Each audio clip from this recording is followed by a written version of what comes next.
Yep. Inside, I want to kill myself. We are on an 0-7 run over the last 2 days. After tonight was just complete bullshit. So that's how I'm going to start off this show. Horrible Sunday, 1-5. I don't even know what to tell you about that. I just don't want to do this anymore. I have never seen anything like this, man. With the slump continuing, 2 straight losses, not a good day at all. 0-4. I just have not had a good season, man. What can this slump that I'm on? The slump continues. I've reached a new peak, actually. With I'm gonna burn my Bruins hat, man. I don't know what is going on with the Bruins. March 8th, is that what it is? I don't even know. It's March 9th, I think. Who even knows, man? I don't know what day it is anymore. I don't even know what day it is anymore, man. Back with you after the worst day that I could possibly have. Back with you, as I always am. Until I die, at least. 0-2 yesterday, and yesterday did not go well for me. 0-5. The worst month that I've ever had in my 18 years doing this. I don't know what to even tell you about this anymore. Broke the slump yesterday as the slump just continues. The slump continues. Somebody fucking kill me, please. I don't even know what I should do at this point other than potentially end it all. What's up, everybody? It's Toad back with you with Toad Stool Sports. This is going to be the Super Bowl edition. Hopefully people are going to catch the show. I didn't know when to do it, man, because as I talked about this morning, you want to have the information down because they're just, if you want to go over on props, you got to get down on those early, although I'm not really going to be doing that. I'm going to be fading the public for pretty much everything I'm going to be doing here, but that is the case. You probably want to get down before there's the rush of people going out to Vegas and they start slamming the prop overs. I'm going to talk about some of them. Some of them are already gone. Some of the ones that I like the props have already moved quite a bit on the numbers, so it's unfortunate. But if you like the unders, then you can play those late because the public just plays overs on everything. So that's basically the case. And then as far as the side is concerned, they're 2 separate markets, and it's interesting because the spread, the public usually likes to play the favorite on the spread. So if you want to play the underdog on the spread, you can pretty much wait and get a better number late. But the money line is actually the complete opposite. The money line, the public likes to bet a little to win a lot. So the money line market, the public usually is betting the underdog because, it's the Super Bowl. Let's bet the underdog to just win it outright. I know it seems counterintuitive, but that's the case. So if you are playing an underdog, which is what I like to do, and I like to sprinkle the money line on the underdog, it actually makes sense to put the money line sprinkle in earlier and get a better number on that before the public comes in and swings that line, if that makes sense, and then put your spread bet in later, if that makes sense. And then if you want the favorite on the money line, it makes sense to wait, and you get a cheaper number late. So that is the case. Charles, what's up? Yeah, excuse me. A new peak. The Superb Owl. There needs to be a team called the Owls, but that's not the case. Only in college. Temple and Florida Atlantic. Now, I actually want to bring up one more stat here really quick here that is going to, because I'm going to kick off the show with the side. I'm going to give out a play on the side. You probably already know what it is because I'm wearing their jersey. I don't know if I'm necessarily a fan of them again here, but I got this alternate jersey. They got Travion Henderson here before he started becoming totally unused. But that's a different story. Now, I want to get the hold on. I want to look at what the underdog record is in the Super Bowl. All right, yeah, I think I got all the numbers up. So that's actually, there was one other number that I had that I don't see here. Oh, no, I see it. Yeah. Okay. All right, let's get into this.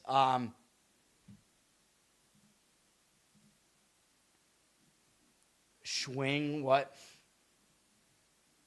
I mean, it would be fine, probably, although I don't know. I mean, when I hated the Patriots for a long period of time, and I would intentionally wear their opponent's jersey every single week and some people tried to like run me off the road and stuff, like when I was wearing a LaDainian Tomlinson jersey during that AFC Championship where Rivers was playing hurt. And then I've got some hate for my Eli Manning jersey, that Super Bowl as well. People were not happy about that. I think if you wore a Seahawks jersey right now, I don't think people would really care that much, though, to be honest. Like, they're not really a hated team around here. If it was a different team, that it might be different, but whatever. Let's get into this. I'm going to talk about the side. I have a play on the side. I'm going to talk about the total. Don't have a play there. And then I'm going to talk about player props. I'm going to give out one player prop. Unfortunately, not more than that. I'm not even really a player prop guy, so there's some confirmation on the one that I have, so I'll give that out. I'm going to talk about the game props, which I like to do. I have two of those, but you probably know what they are if you follow me because I do it every single year.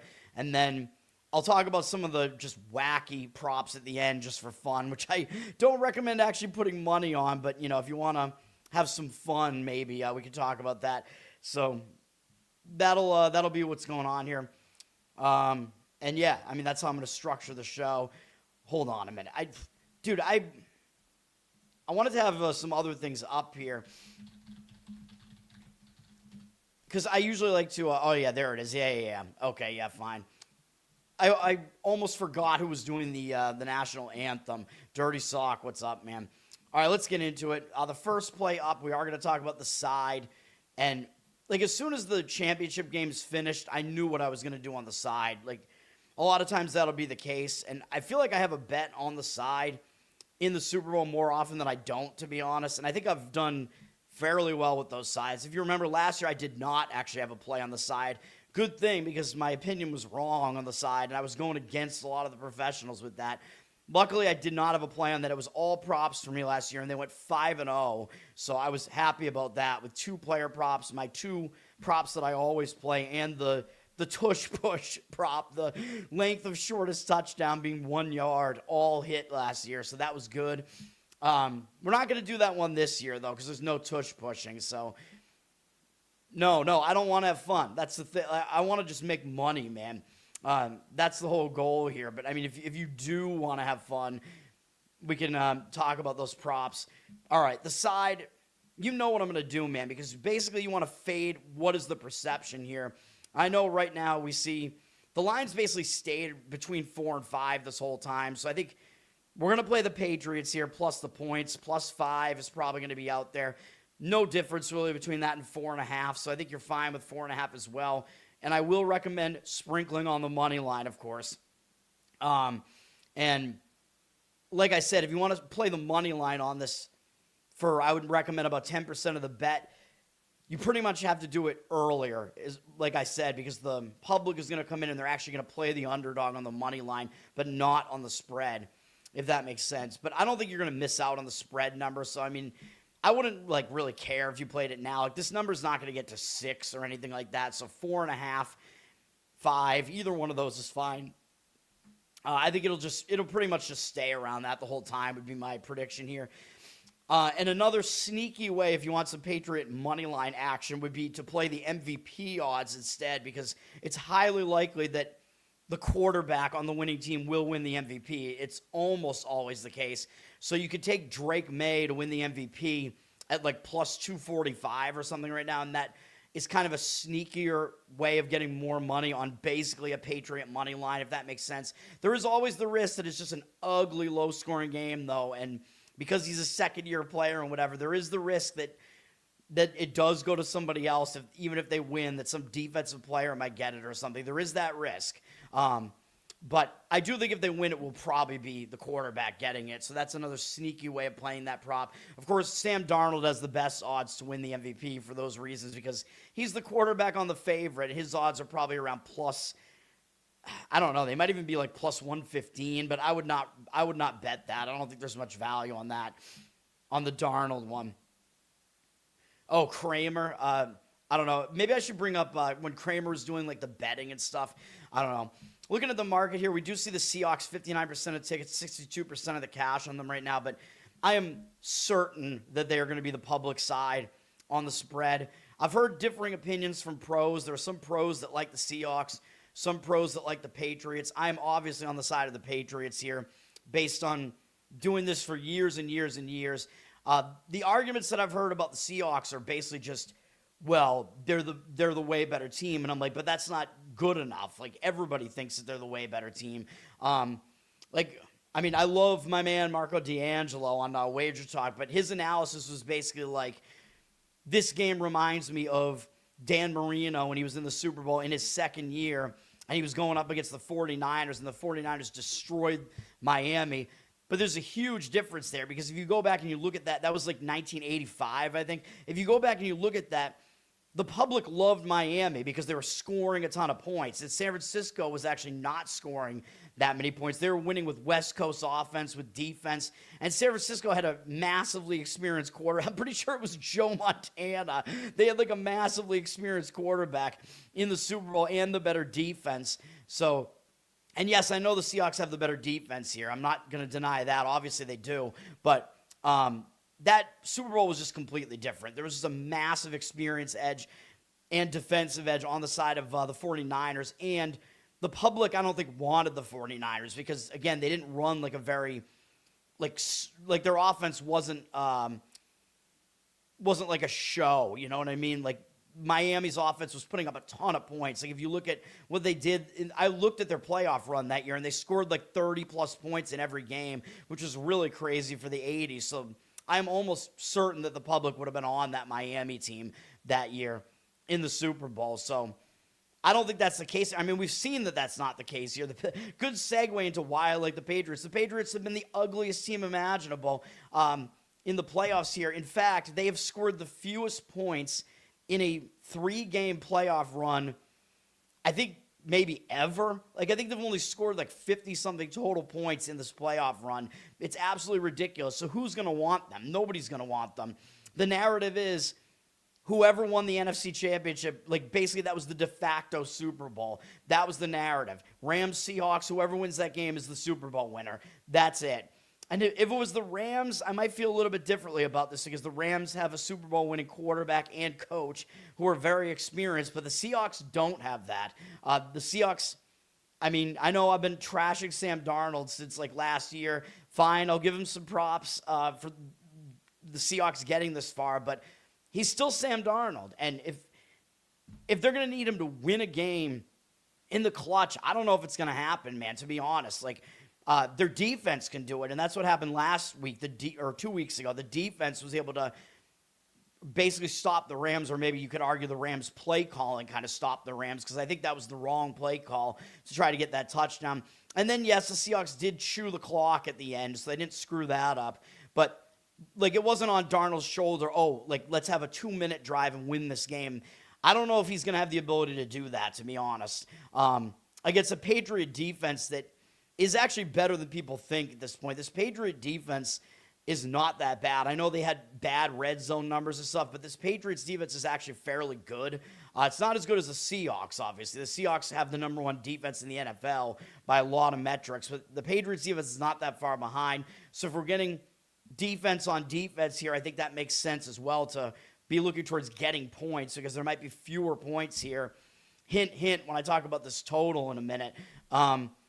But really, again, this is just about the narrative. Like, the narrative is, the Seahawks are scoring all these points. They just scored 40-something against the 49ers in the playoffs, and then they scored over 30 against the Rams. So they scored 70-something points in 2 games. Obviously, they're going to just win this game because the Patriots can't score. And the other side of the narrative is the AFC Championship was the worst game of all time, and that this should be the Bills in the Super Bowl and not the Patriots. So I think that type of narrative has me, like, basically I have to put into play on the Patriots. It's just that simple. Even though I know they have an inexperienced quarterback. But again, neither of these quarterbacks have played in a game at this level before. And you could make the argument the Patriots actually do have a coaching edge in this game because Mike Vrabel is their coach, and he has multiple playoff games under his belt as a coach with the Titans. So that's not too bad. And he is a Super Bowl winner as a player. I think he's trying to become the first person in history to become a Super Bowl winner as a player and a coach, by the way. I don't think that's ever happened before. Or maybe it's for the same team. I don't know. I forget what the stat was. But yeah, I mean, all of that. And then, of course, the Patriots have Josh McDaniels. I mean, I hate him, but he's still the OC there, and he's a Super Bowl winning OC.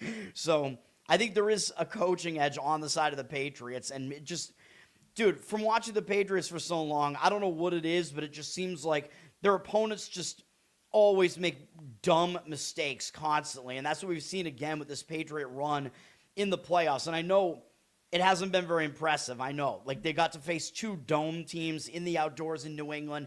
The Chargers had no offensive line. The Stroud for Houston just had, like, the worst game of all time.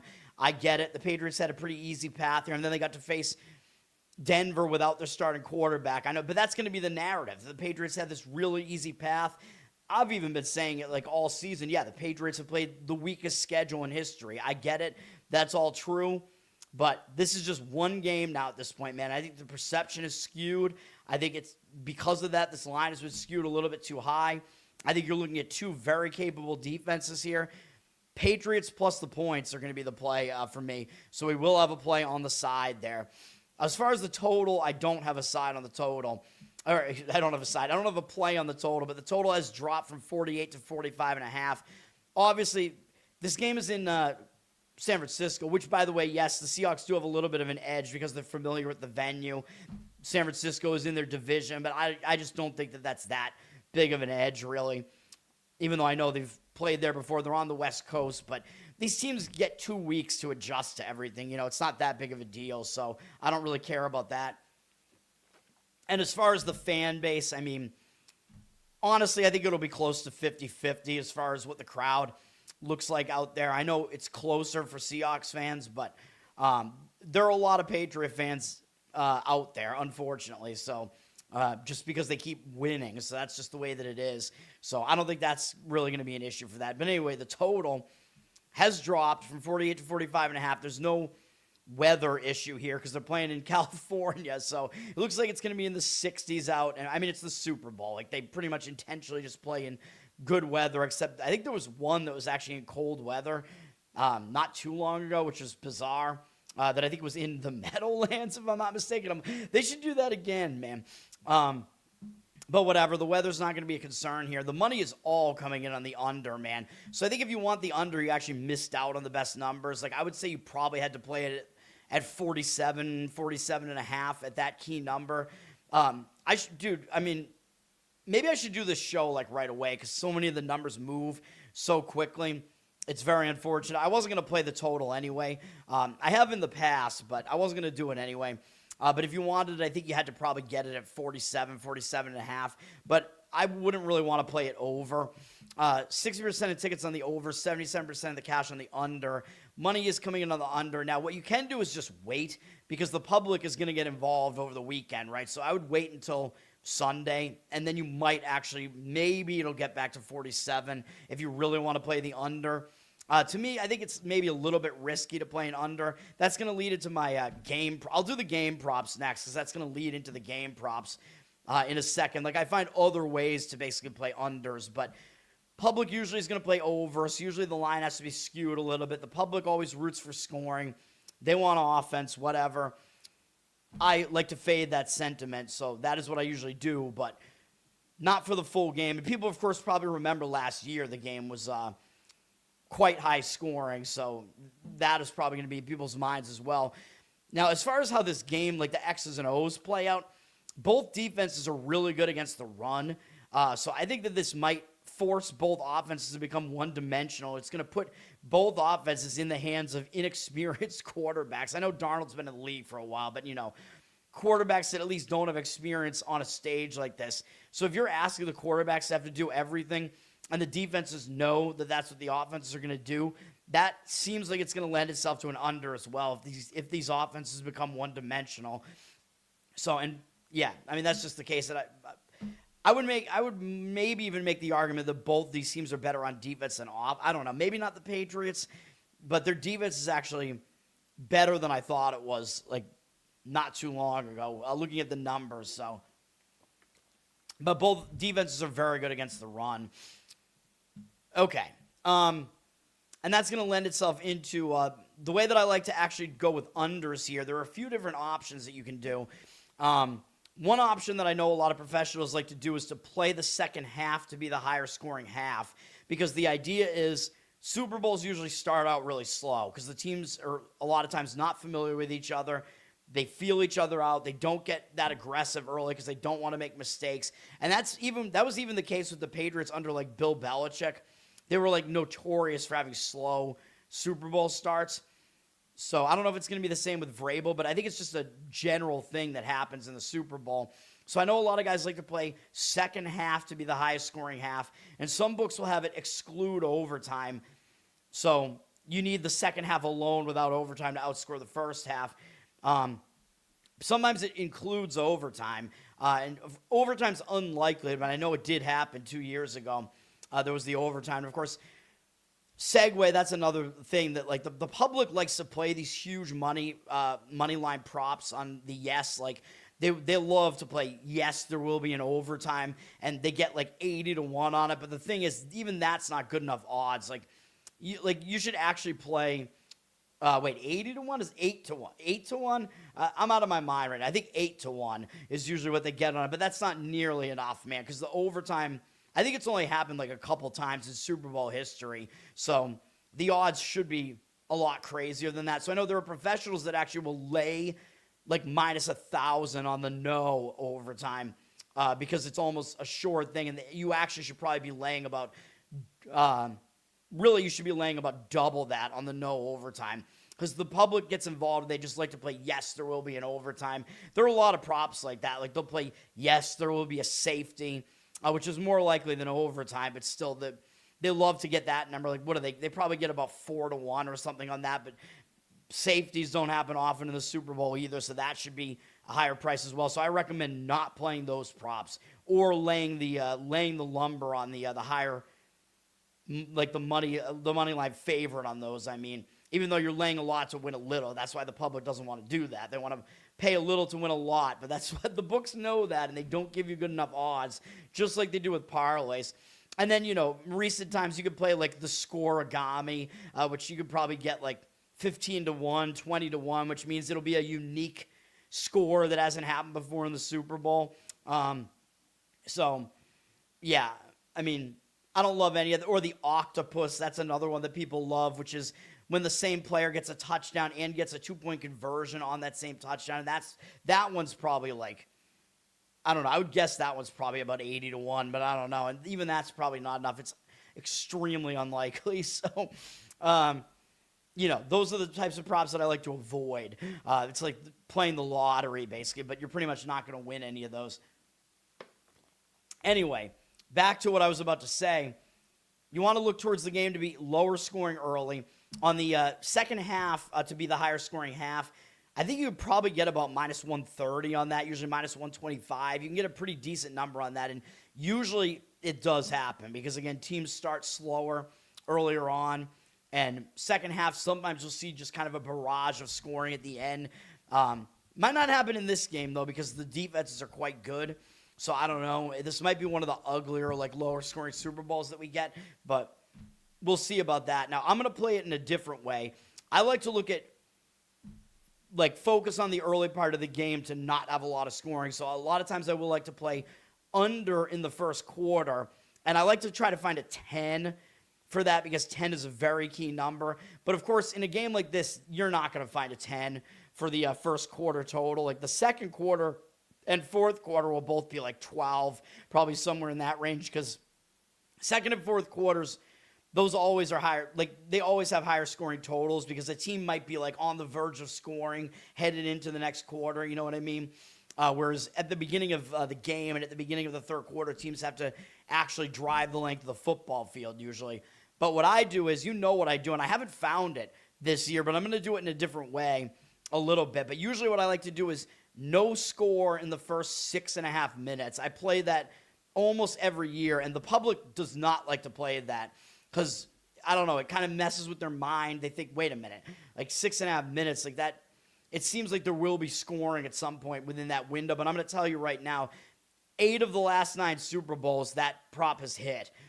So the only one that it didn't, I think, was the I don't even remember which one it was, to be honest. Yeah, I forget. I forget which one it was, but it hits like every single year pretty much. And the Patriots Tom Brady Super Bowls are like notorious for that actually being a winner.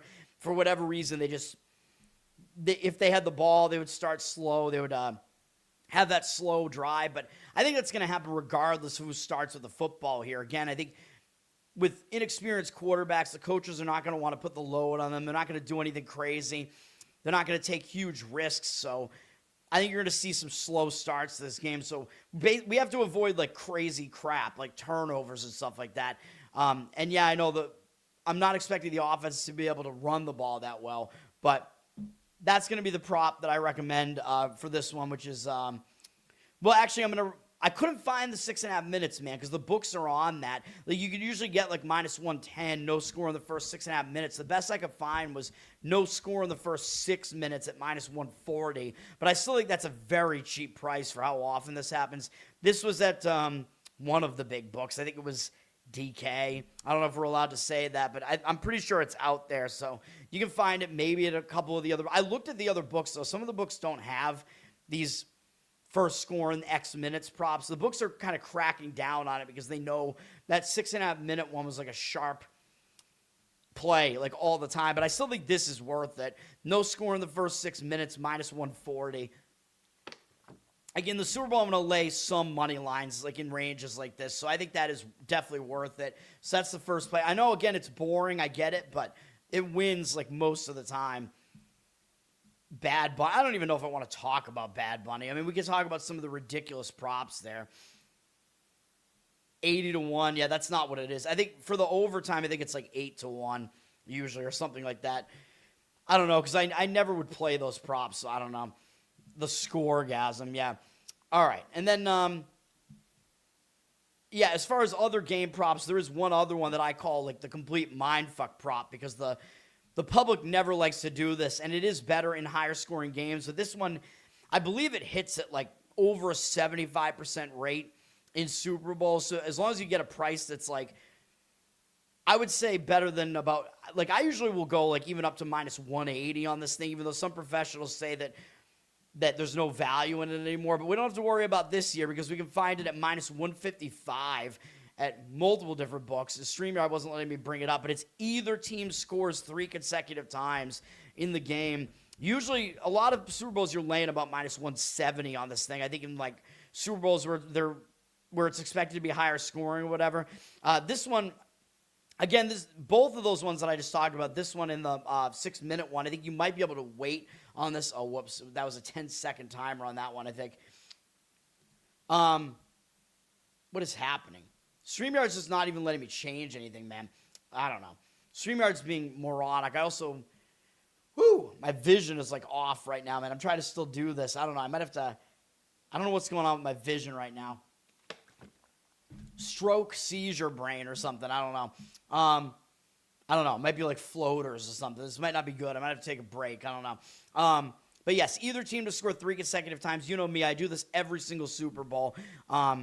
Somewhere in this ballpark range. This is actually a cheap price, and this was at multiple books out there. It was at the book that starts with an M and it ends with a G and an M. I found it at this price, and then there was at least one other that had it. I think it might have been, it might have even been the one that starts with a C. I don't know. There were a few out there, and there are some prices that are still close to this. Like I think FD and DK, I think both have this at around -160, -165, so that's not horrible either, but find the best number that you can on this. But I always do this because the public, they look at this prop and they think that that it's not going to happen. Like, how could one team score 3 consecutive times in the game? But like I said, it happens the majority of the time, more so than what this price is giving you here. Like, again, for me, I think you could lay up to about -180 on this with how often this thing happens. It did hit, again, last year. There are a few in recent memory where it didn't hit, but it does hit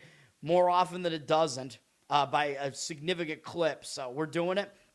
It might be a little bit riskier in a game like this with lower scoring. Like, of course, it did not happen in that Patriots 13-3 Super Bowl, so hopefully we're not going to get that, although that one had missed field goals in it on the part of the Rams, so I don't know. So for this prop, obviously extra points don't count as part of the prop, but it's touchdown, field goal, or safety. And yeah, it does happen way more often than you would think, and some of that is because it can happen across halftime too. So you can get a situation where a team they score right at the end of the half, and they're going to get the ball to start the second half. So that overlap between the halves also really helps this prop out. Like sometimes it will happen across the halves. Last year, I think both teams might have actually done it. I don't know, but we're going to go with that one as well. Either team scores 3 consecutive. So let's do that. And then we're going to get to the player props here, where and then I'll talk about just some of the wilder props. Whew, man, I don't know why, dude, I don't know what's going on with my vision here, man. Player props, there's only one that I really like here, and it is endorsed by Vegas Run or Holani the Greek. I heard him talking about it on one of the shows on Wager Talk. I've seen some other endorsements for it as well. This is one of the ones, this is way under the radar. I don't think the public is going to want to be playing this. Probably, you're not even going to be able to guess what it is unless you watch these guys. So we're going to go with George Holani over 1.5 receptions, although the best that I found it out there is at minus 135. It seems to be about minus 135 everywhere. But I think in this price range, it is worth it. This one, the number might not come down on this because it is an over, but I don't know because this one doesn't seem like it's going to be a public thing because public probably doesn't even know who George Holani is. And that's the beauty of this is that he is he's basically the second string running back for Seattle now. He's getting involved because Charbonnet is hurt now. So Holani is basically taking a lot of his snaps, and he's basically going to be the running back on passing downs. And I just talked about how I think both of these teams are going to be passing more than running because I think the running game is going to get shut down by both defenses. And I do have some stats here. Looking at StatMuse, which I do actually pay for here. As long as these numbers are correct, these teams have both been really good against the run this season. The Seahawks have been third against the run here, and then the Patriots are fifth, it looks like, here in rushing yards allowed, at least total for the season. So if the Seahawks rushing game is going to get stiffed, and also, I kind of like under on Kenneth Walker's total, by the way. That one you might be able to wait on because it's an under, but I've seen that number all over the place between like 71.5, 73.5. Obviously, if you go under, you want to go under the highest number that you can find, but I would look at that too. Although the Patriots, I believe they've held their opponents to an average of 77, but that's 77 total rushing yards between all the opponents' backs in a game. So I think Walker going under, especially because people just remember him like torching San Francisco the other week or whatever. Walker is going to be the bell cow. He's going to get all the runs, but I just don't know that they're going to have much success. And rushing games don't have a lot of success in the Super Bowl in recent memory. If you remember, I did go under with Saquon Barkley last year, but his number was like, what was it, like 100? Or it was something crazy. And I'm like, there hasn't been a 100-yard Super Bowl rusher since like, I don't know, like decades ago. So I was like, we definitely should go under that. So that was an easy winner under on Barkley last year. Despite the Eagles having the lead, he still didn't get the yards. So not even close. So I do like Kenneth Walker under the 73.5 or whatever, but we're going to play it in a bit of a different way here. This also kind of keys into that same type of thing where we think that Seattle is going to be probably having a lot of passing. They're going to have a lot of passing plays. And if the passing play is going to get, messed up or whatever, and he doesn't have receivers that he can throw to, whatever, this is going to be his check down here, Holani, and he's not going to drop many of those.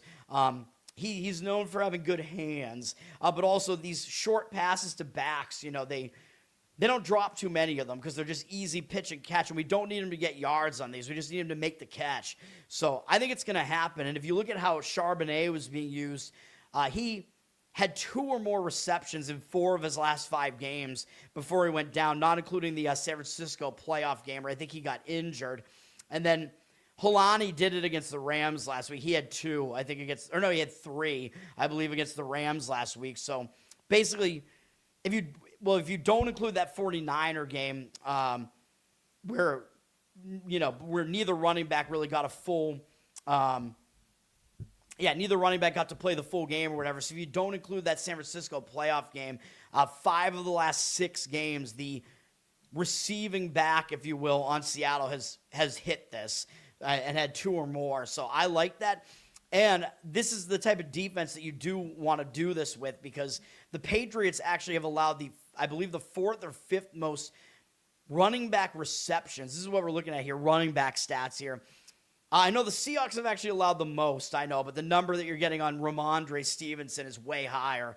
But the Patriots have allowed the 5th most receptions to running backs. They don't allow that many yards to the running backs on pass attempts, so they allow a lot of running back receptions. I think that's because they shut down the run. So this is a good defense to play this prop against. So we're going to do it. Nobody even knows who Holani is because he hardly played this year, but he's in there now because Charbonnet is out.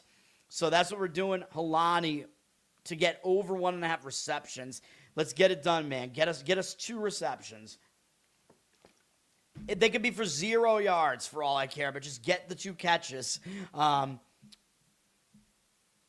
Zach, what's up, man? Thanks for hanging out. All right.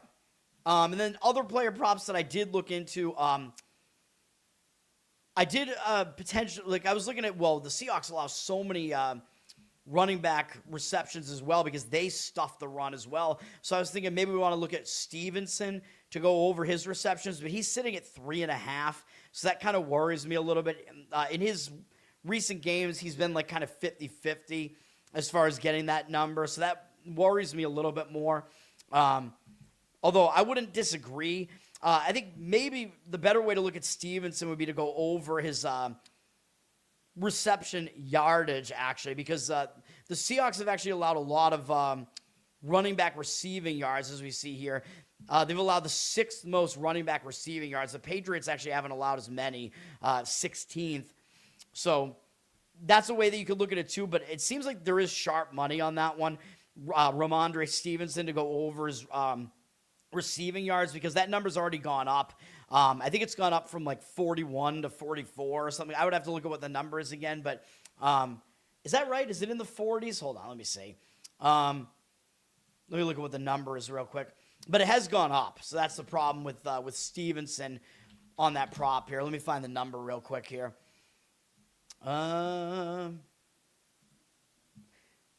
looking real quick. I apologize. I'm looking on Action Network. I mean, they don't have any of the game types of props, so they show you all the books for all the like rushing, receiving, passing props, all that type of stuff. Receiving yards for Stevenson. I meant 20. Why did I say 40? 20. It's gone up from 22.5 to 24.5, though, it looks like. Actually, you know what? Some of the books do have it a little bit. Yeah, some of the books do actually have it. No, it's juiced, though. If you go over the 22.5, it's juiced at like minus 135. Or I see the other books pretty much have it at 24.5. So, I don't know. It seems like there has been some movement up on that one. I agree with it. And I think he has gone over that in more of his recent games than he hasn't. So I wouldn't disagree really with that, with Stevenson to go over his receiving yards, because the Patriots might have to do that again because their rushing might get shut down a little bit by this defense. I also considered Hunter Henry to go over his yards. His number has gone way up. It's gone up from like 33.5 up to 39 now. So I think all the value has been extracted. I think the Sharps hit that one really early, unfortunately, because that one is a good one. Hunter Henry to go over. I think he has gone over that. Even the 39, I think he has gone over that in like 4 of the last 6 games or something like that. I think maybe not including the playoffs. So I think the playoffs he hasn't really done that much. I think he did it against the Chargers, I think his former team, but didn't do it in the other 2 games. But the reasoning for it is the Seahawks, they're bad at defending tight ends, dude. Or at least maybe you could argue they're forcing offenses to go to the tight end. So if you look at the receiving yards allowed, 2 tight ends by the Seahawks. Why don't we see them here? Where are they? Yeah, I don't know why it does that, man. Yeah, they're 6th in yardage. They've allowed the 6th most yardage to tight ends this year. So they do allow a lot of yardage to tight ends.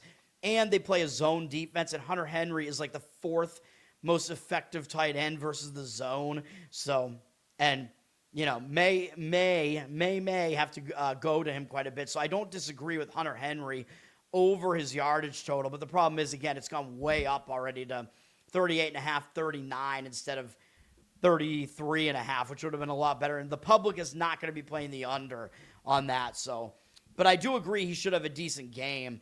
22.5, but it's juiced, right?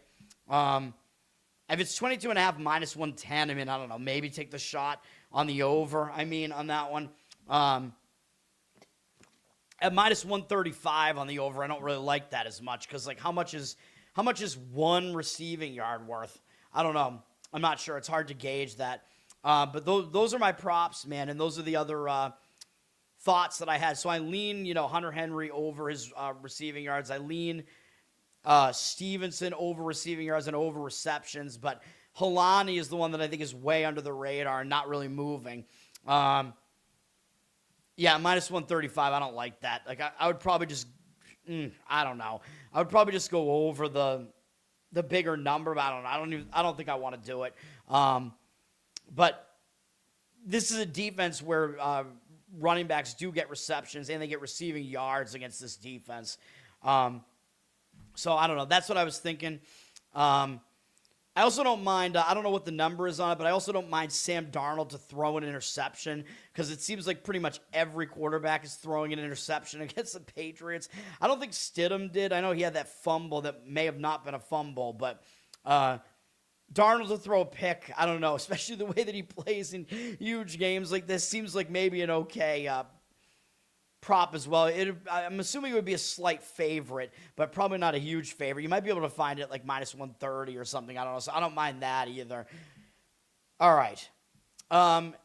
That's it for all my actual plays, man. We can get into some of the wackier props here that people like to play. So the national anthem is, of course, one, which is going to be, I already forgot they got Charlie Puth. Is that his name? Puth? Charlie Puth is going to be the national anthem singer, and the number is somewhere close to 2 minutes here, which is usually around where it is. Where's the length? It's on this site has some weird props on it. It is at 125 seconds. It looks like it might differ depending on what book you're looking at. Some of these props you can't find at the main books, by the way. You might have to go to the other guys, if you know what I mean. The ones that are off of the shores, let's say. That's how you find some of these really crazy props that are out there, So you might have to find it. National Anthem, you might be able to find at the main books, though. I don't know.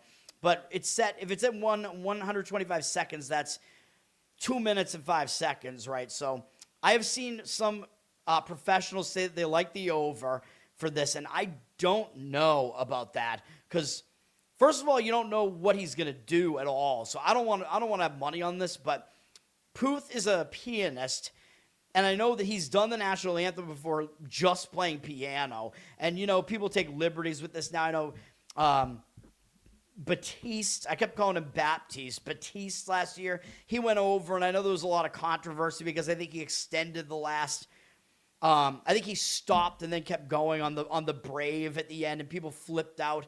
But I think the over was the correct way to score that one because he hadn't finished singing the song yet. So, but he, did kind of a jazz version of it. A lot of people didn't like it. I actually thought it was decent.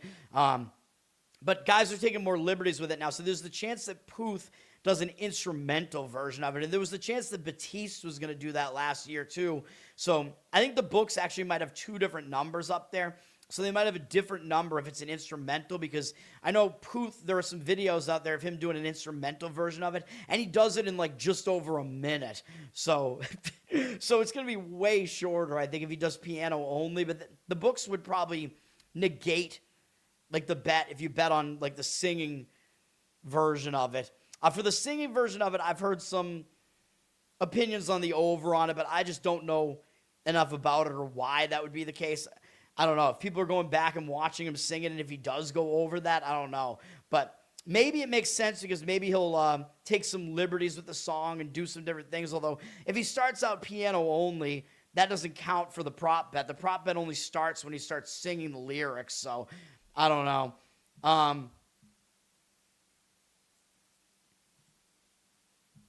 Non-alcoholic Guinness. No, I have other. I don't even know if I've ever had non-alc Guinness, actually. I don't know. I've heard it's pretty good, though.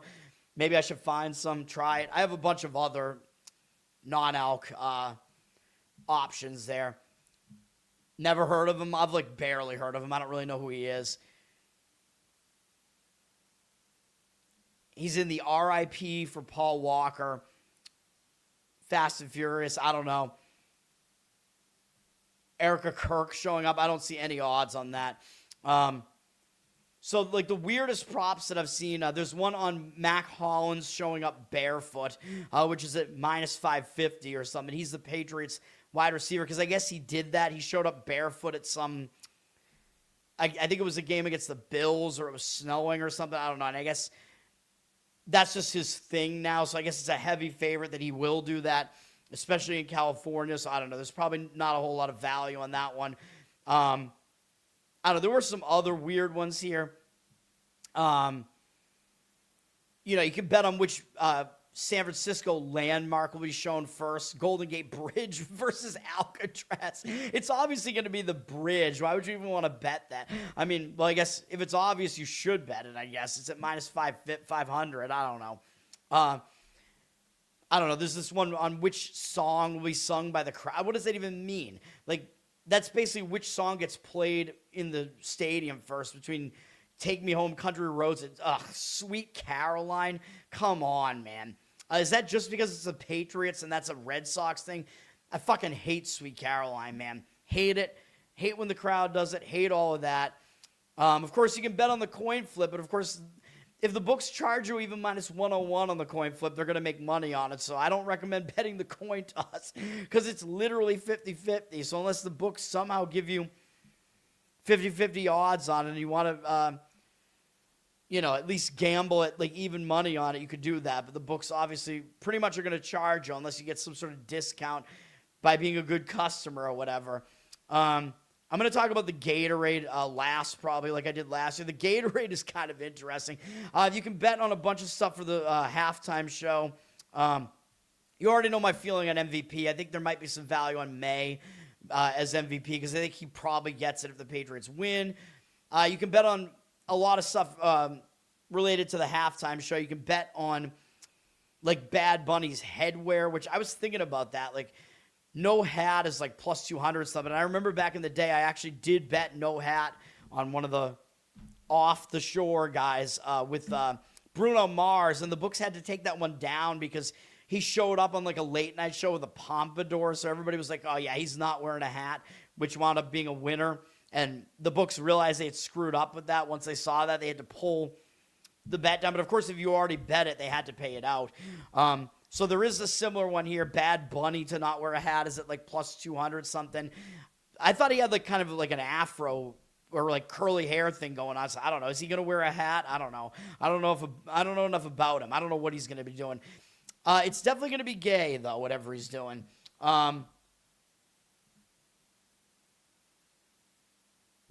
Yeah, well, these books don't have these silly props on it. Like some of these, you have to go off the shore. For some of these, you have to go to BM and BV and whatever what are the other ones? 5D is no longer a thing. You can't use that one. I don't know. I think there might be one other one. I forget. There are no odds on Bad Bunny to promote Trump. I'm sorry, like, dude, I can't read the comments because I'm like having like seizure aura vision right now. I'm seeing like my detached lattice, so I can't really read the comments. I just have to keep talking. I might have to go get some water or something to take a break. I don't know. The other things you can bet with Bad Bunny, you can bet whether or not Cardi B will join him on stage. That's like minus 200. I think they're dating or something. If I'm not mistaken, I think they are. She's done, I guess, tracks with him, so that probably will happen. And then, of course, as usual, you can bet on what his first song will be. And you can probably bet some of the other things about his set, too. I have no idea, dude. I don't know what his songs are. DTMF. Yeah, great name for a song there. I don't know. I think I read somebody saying that he was going to start with TT May Pregunto. I have no idea. That's 3-1 on the odds right now, I guess, unless the odds have changed since whatever this article is, since whenever this came out. I have no idea. I'm not going to watch the halftime show. It's going to be absolute garbage. I don't know if there's any way to really figure it out and make money. I know last year, I think the set list actually leaked for Kendrick Lamar. I think it's who it was, so I don't know. Yeah, she's his beard. That's correct, yeah. What type of hats do they wear? I don't know. A sombrero. A rainbow sombrero. Some rainbow. Yeah, I barely know who he is. It's going to be awful. Yeah, maybe the Anthem will be all right. Halftime show is going to be crap, as usual. They keep getting worse and worse. I got nothing else on that. Now, there is another prop that I saw that was, maybe it's on a different site here. That's the Gatorade color. I'm going to talk about that last because everybody loves the Gatorade. There was a prop that I saw, whether or not, I don't even remember. Who's carrying Stephon Diggs' latest child? That's not also Cardi B, is it? Maybe it is. Whoever it is, there was a prop on her wearing a Diggs jersey. You could get that at an underdog price. I'm like, maybe she will. Is that really also Cardi B who's going to be in the halftime show and she's carrying Diggs' baby? But no, I just said she was dating Bad Bunny, right? No, I don't know. No, she's probably not dating Bad Bunny. She probably just did like a collab with him or something, because you're right, he's gay. He's not dating her.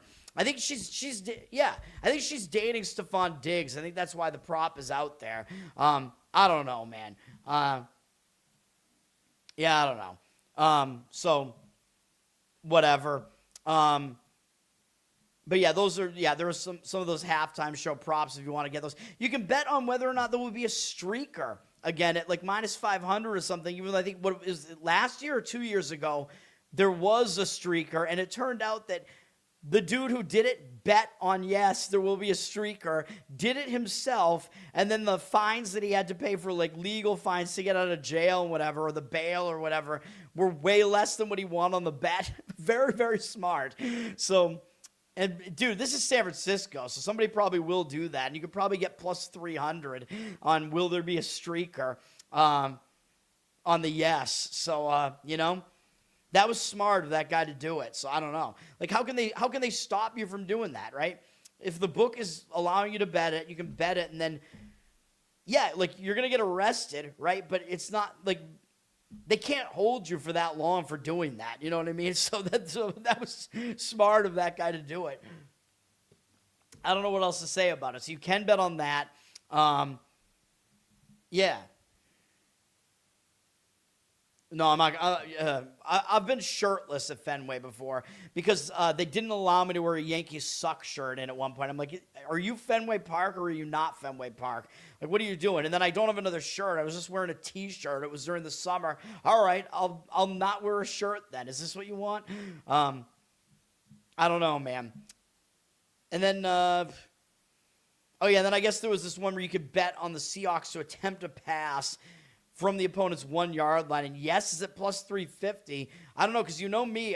One of my props last year was, and this is one that guys like to bet basically every year too, length of shortest touchdown to be under 1.5 yards. That's another one of those mindfuck ones where the public doesn't think that'll happen. Like, you're betting on there has to be a 1 yard touchdown, and they think it doesn't happen, but it actually happens more often than it doesn't happen in Super Bowls. And I thought it was even more likely last year because of the tush push. And it happened like pretty early on in the Super Bowl last year. But the reason it happens at all is because pass interference in the end zone sets you up at the 1 yard line. So there are more 1 yard touchdowns than you would think. So there is that prop. So I think there might be actually some value on this one, on the yes, on the Seahawks specifically attempting a pass in a scenario like that. Because if they get down to the 1, maybe they will do it. Because the Patriots stuff the run. So they might actually do that. I'm not going to give out a play on the length of shortest touchdown this year, though. I just thought it was extra good last year. That was I think that might have been the only time I've ever done it, but it was basically just because of the tush push. But these teams aren't going to really do the tush push, so. All right. And then we have the Gatorade. And then I guess I'll get out of here unless there's any other weird prop you want me to talk about or something. I don't know. There might be some other really weird ones out there. But I think I've, hit most of them here. The Gatorade. Actually, I think I have the odds up on this page. Yeah, I think these are more recent odds. Orange is one of the most common. So orange, a lot of times, has like the best odds at plus 240 here. Yellow or green, basically, is a fairly common one as well. That's at plus 270 now. Blue also has the same odds, plus 270. Purple, which showed up 2 years in a row before last year, plus 650. But that seemed to be more of a Chief thing. The Chiefs had purple, so I would not bet purple. Water or clear, plus 1,000. I don't know. What happens if there's no Gatorade? Like if they don't even do a Gatorade bath, I guess these have to just push, right? Probably. And then red pink is all the way down at plus 1,000 as well. So if you look at the history, it's interesting. So the Eagles used yellow green last year, so they were kind of just using their colors. The Chiefs, like I said, used purple the couple prior years. And then there was blue the couple years before that. Actually, prior to those, to the purple and yellow green, blue hit 3 of the prior 4 years. And it's interesting because the last time the Patriots won, which was against the Rams, the Patriots used blue. So maybe a little bit of a nod there because the Patriots do wear blue in their colors as well. And maybe if the Patriots do win, maybe they will be using blue. So if you like the Patriots to win, blue might be a decent option. If you look at what the Patriots have done in the past, they did also use blue against the Seahawks, by the way. When they won Super Bowl 49 was the one against the Seahawks. The Patriots used blue in that one as well. So that's an interesting thing to note, man. So blue might be a good way to go if you think the Patriots might win the Super Bowl here. So blue, I think, is a decent option at plus 270, but also clear has also come up with the Patriots. The Patriots have actually had no Gatorade bath a few times. They didn't do it in the stupid comeback Super Bowl, I think, against the Falcons, I think is what that one is. And then they also had no Gatorade bath because, I don't know, I guess, did Belichick not like it or something? The first 2 times they won with Belichick, I think they didn't have any Gatorade. The next time, the third time they won, they used clear. And then where's the next one? And then they did use blue. Oh, no, wait, I was already looking at that. Yeah, they used blue, and then they used clear or they used none, excuse me, like I said, in the one against the Falcons. So none, or water and clear, maybe there's a little bit of value there at 10-1. But I don't know, because the Patriots did only use the clear, I think, once back in, their third one. So they've done no Gatorade bath more often than that. So I think blue, if you think the Patriots are going to win, I think blue is a good option because when they beat the Seahawks, they used it, and when they beat the Rams, they used it. So I like blue for the Gatorade color if you're going to bet it, if you think the Patriots have a good chance to win. If the Seahawks win, maybe we would go yellow-green. I don't know, man. Do you think they'd use yellow-green? I really actually don't know. I don't know what color they might use. What color did they use? Let me see. What color did they use when they won? They actually used orange when they beat the Broncos, so that's interesting. So maybe orange, I guess, maybe is worth considering because it is fairly common, at least throughout history. It was not recently, though. It was way more common a while ago, but not anymore. So I don't know, but maybe they would go back to that and use orange. Mexicans drink what's that soda? That Mexican soda you can get at the Mexican restaurants. It's actually good. It uses actual cane sugar. I'm way out of it now. I don't remember the name of it, man, but I like it. It's oh god, it's gonna bug me. What's the name of it now?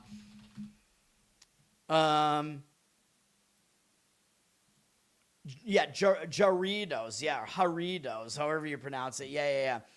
That stuff is good, man, especially the guava. Yeah, they're going to have Bobby Boucher out there. Neon pink? No. Prediction on the score? I don't know. I don't like giving predictions on the actual score, but oh boy. Got to think about that. We'll go thinking about what the total is right now as well. 23-20 Patriots is what I'll go with for the final score. Yeah. Jarritos, however you pronounce it. Yeah, that is good. I like it. I've tried, I think, every flavor of it that's out there. I'm pretty sure I've tried. Because I would order Mexican a decent amount. DoorDash it around here too. There's a pretty good Mexican place around here, and they have that stuff there. So I would like mix it up and get a different one of those each time. I would get a bowl and mix up what I want in the bowl too, like that stuff.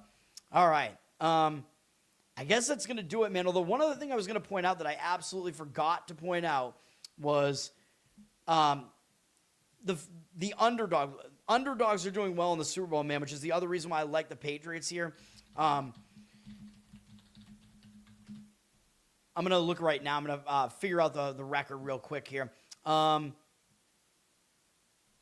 think the underdogs, I'm pretty sure the underdogs have covered the last 5 Super Bowls in a row, and only one of them didn't win outright, and that was the Bengals against the Rams. I had the Rams in that one, but I had the Rams. I had half the bet on the spread and half on the money line, so they did hit on the money line. I should have just gone all money line on it, but if you remember, the Rams got screwed out of that cover by that stupid long touchdown by I think it was T. Higgins, and he just completely threw the defender down, and they never called offensive interference to open the second half, and that was a touchdown. That was some real BS on that one, man. But, yes, I believe that was the only one recently where the underdog still covered but didn't win. Yes, so underdogs are 4-1 straight up and 5-0 against the spread in the last 5 Super Bowls. The last 18 games, underdogs are 11-7 straight up and 13-5 against the spread. So underdogs recently have done very well in the Super Bowl. And then there was one other stat that I saw that I think they were, and they're also 15-7 since 15-7 since 2003. Underdogs against the spread. And then I think underdogs of 3 or more. I think there's a good stat on that too. Let me see. Looks like they've won outright 10 times since 2010. That's all right too. Underdogs of 3 points or more have gone 9-2 against the spread since 2003 as well. I think that was the last stat that I cared about. But yeah, underdogs have done quite well in the Super Bowl recently and whatever. So I like the Patriots for that reason as well. A lot of history there with the underdogs doing really well. So probably because a lot of it has to do with the fact the favorite is just being a little bit juiced because it's the Super Bowl, man. So the team that people think is going to win, they get, the number has to be ratcheted up a little bit. Ice protests during the game, I don't know, probably pretty high, to be honest. Dude, Bad Bunny, his performance is going to be an ice protest. So, yeah, the odds are like 100%, if that counts. It's going to be awful, but I don't know. Let me see quickly if there are any, let me see. Craziest Super Bowl props. I'm just going to see what else are out there. Here's one from Sharp Football Analysis. What else does he have? Will Mike versus Mike be mentioned? Because it's Mike Vrabel versus Mike McDonald. That's interesting, I guess. Yeah, so I guess will they explicitly mention that both of them are named Mike? I don't know how do they even score that? I guess if the commentators explicitly say Mike versus Mike, the yes on that is plus 200. I don't think I would want that. I already talked about, I'm looking at Sharp Analysis. I can bring this up, actually, if you want. Let me see here. Whoops, I'm bringing it up in the wrong window. Nope, that didn't work. Hold on. I'm going to bring it up right now. I have too many windows up. I apologize. I'm going to bring this up real quick. I don't know if this is Warren Sharp's page or what it is, but yeah, so there's the Mac Hollins one. That's just his thing. He enters barefoot, so he probably will do it, but Yes is at minus 550. Oh, that's right. I forgot. Green Day. There's a pregame show with Green Day. How did I forget about that? Like what? So that's before the national anthem. Probably you can. Of course, you can bet on that too. You can bet on the first Green Day song. I am more familiar with Green Day, obviously, because I was listening to them back in the day, back when they actually were not heavily political, and they just did songs about mundane stuff and being lazy and not having a lot of money and stuff. Good stuff back in the day, man. Dookie is a really good album. Insomniac's a really good album. Not going to deny that. I've seen them live a couple of times recently. They still have a lot of energy and put on good shows. I saw them play all of Dookie and all of American Idiot live not that long ago. So American Idiot does have the best odds. It does make sense as an opener because they want to make a political statement and start off with a banger. Which, a song that everybody knows. So, yeah, American Idiot's at plus 100. Basket Case has the next best odds at plus 300. I don't know if they would open with Basket Case, to be honest, although everybody knows it. It's a better song just because it's not political. And then, yeah, they got a bunch of other stuff. Know Your Enemies at 4-1. That's from what album was that even on? That was one of the late. Oh, that was on Uno, Dos, and Trey, I think, right? The Know Your Enemy. I remember the song, though. I don't know. Yeah, Billy Joe. He's an old rebel, yeah. No, man. I mean, I'm going to admit it. That they had good stuff back in the day. I was listening to them in, 4th, 5th grade. It was good stuff. Dude, their old stuff is good, but they're horrible now. They've completely given into the propaganda now. But yeah, and then there are some odds, between 5-1 and 8-1 on Boulevard of Broken. There's no way they open with Boulevard of Broken Dreams. I wouldn't think. When I Come Around, classic old one, but still probably not. 21 Guns is also kind of a slower song. Holiday, I mean, there might be a chance there because that's a more upbeat one. Minority, interesting, off of a Warning back there. I don't know. Yes, I do know the Green Day tracks, but I guess Longview is a long shot, too. Dude, if they played Longview, dude, they should play Longview. I don't know if they'll play it at all, but I do Longview on ukulele pretty well. I do a lot of Green Day on ukulele, actually. Pretty easy to convert them to uke. Yes, they all look like lesbians now. That's correct. Oh, you can bet on Will Bad Bunny expose a nipple. Do they mean his own, or do they mean... Is Janet Jackson going to be there? I think they mean his own, but I guess because he's going to be wearing a dress or something. Yes is minus 450, so pretty disgusting, but yeah, he probably will. There's that Seattle one I already talked about, attempting a pass from the opponent's 1-yard line. Plus 550 on a yes in some places, I guess. Will a Patriots linebacker catch a pass? I guess just because Mike Vrabel, yeah, he caught. I guess he caught passes in two of their Super Bowl games. Yes is at plus 600. I don't know, man. They might do something ridiculous later on in the game. Who knows? I actually don't hate the yes on that one, although it seems like it'll be a public side where the public wants to play the yes on that. And of course, you're not getting a whole lot of value at that. Will Dave Portnoy be removed from the stadium? Man, I'm glad I looked at this to end the show, man. You can bet only on the yeses. You can bet that he will be removed, and you can bet dragged or handcuffed at 20-1, 10-1 on removed. You should get better odds on that, man. It's not going to happen. I don't know what he would do to get himself removed, but I doubt that it's going to happen. Although for him, I mean, he probably just gets his way paid to the game, right? So he doesn't have to pay for the ticket and whatever. So I don't know. Yeah. Take a photo not on his tippy toes. I don't even know how tall he is, man. I don't think I've ever actually run into him in real life, even though he is around, and he's done a lot of pizza places that I know, including in my hometown. Will Terry McAuley disagree with a call after review? That's a tough call. Yes is at plus 100. No is at minus 140. So he's the rules analyst that's going to be on the broadcast. he would have to disagree with a call after it gets reviewed. I don't know, man. Probably still no. Probably it won't happen, but I don't know. Yeah, the wording is a little bit strange on that one and pretty specific, but it would have to be a review that happens, and then he disagrees with that call after it gets reviewed. I guess even if it gets overturned or not, as long as it gets reviewed, I guess that would be the case. Although that's weird, though, because which call would he have to disagree with if it does get overturned? Because he would disagree with one of the two. Well, I guess if that's the case, that doesn't count because he would have to disagree with one of the two. Unless it's disagreeing with the call that winds up being the actual call. That probably is what it is. I don't know. That's a confusing one.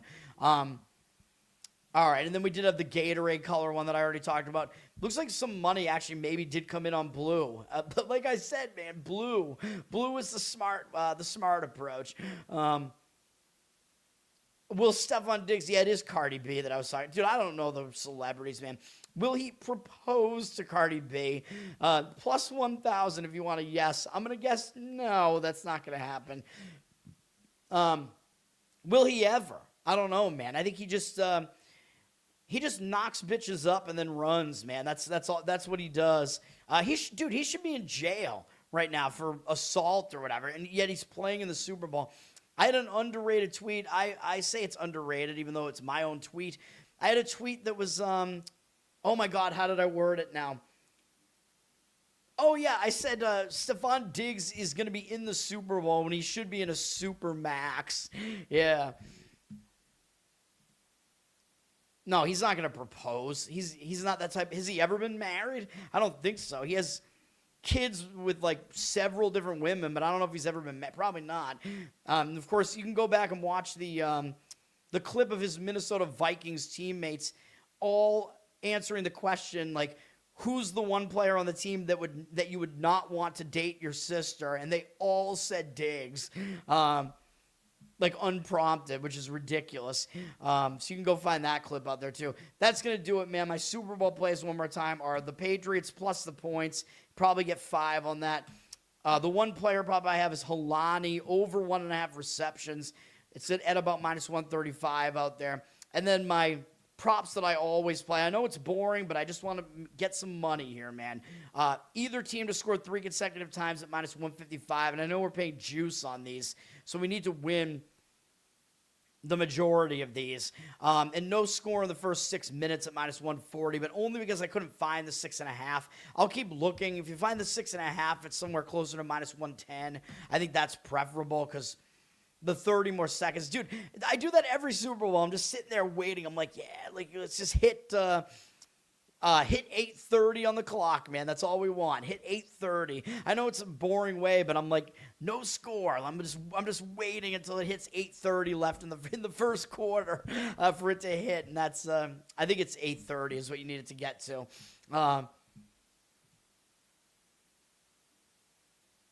He acted like a bitch. Yeah, because they told him about it. Yeah. And then he said, like, so he named some other dude. He was like, yeah, because the dude's ugly. Thank you, sir. All right. Maybe not as good as last year's. I don't know. And I'm out of it with my vision and whatever. That's going to do it. Get it done. Hopefully people will catch the show later because I know I did it at kind of a weird time. But I got to be back tomorrow, do the normal show tomorrow. And I got to figure out when I want to do the stupid Saturday college basketball because I'm going to be going to Opeth on Friday. I think it's Friday night. Never seen them live. I got to do it, man. They're a great progressive hard rock, progressive metal band. I'm not that familiar with them, but I'm like, they're coming around. I got to see their live show, man. It's a theater show as well, so it's a seated show. I don't know. We'll see what they decide to do with it, but Losercast live. I don't know. You might be the loser then for missing it. I don't know. Yeah, go check that out. That should be up on YouTube, I guess, until it gets banned. That's going to do it. Learn to Toad on Twitter. Learn to Toad on Instagram. Like, subscribe, all the things. You know, give me good comments, good replies here. Listen on audio. Give me good reviews on audio. Apple and Spotify. Covered in Uke is my ukulele channel on YouTube. Check that out. Patreon.com/LearnToToad for some bonus ukulele stuff. And Losercast, of course, every Tuesday night. The comedy podcast. That's going to do it. Peace.